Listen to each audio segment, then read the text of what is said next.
তাই না? কর্তারে মানতেছি না, আমাদের দোষ হচ্ছে সেই লেখাবে। গান গাচ্ছি কিন্তু তাকে মানছে না। কর্তা গান না হলে হবে না। কত সম্মান দিচ্ছি কিন্তু কি বলতেছি তা তো বলতেছি না।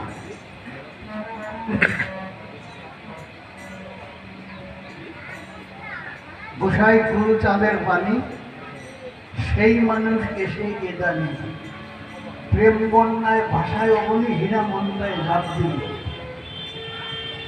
দুগুলো গোলক চাঁদের তরি তারকের বিলম্ব ভারী, মহানন্দ কয়ায় কেঁদে মরি সবে হরিচাঁদ বলি।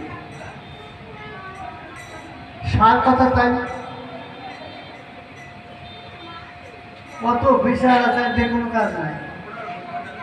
শেষ কথা হরিচাঁদ বলে আমাদের সবাইকে কান্তি করছে। তার কথা ছিলেন গৌর ভক্ত, কৃষ্ণ ভক্ত। হরিচাঁদ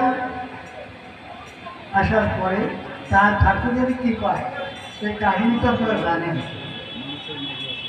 যেভাবে নিরামিত লেখা হয়েছে অনেকেই জানেন, আমার চেয়ে ভালো জানেন।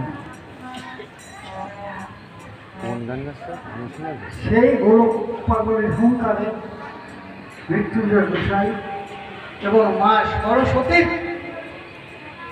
করুণায় এই লীলামৃত লেখা হয়েছে। হরি লীলামৃত সবাই জানা আছে, আমি আর পড়বো না।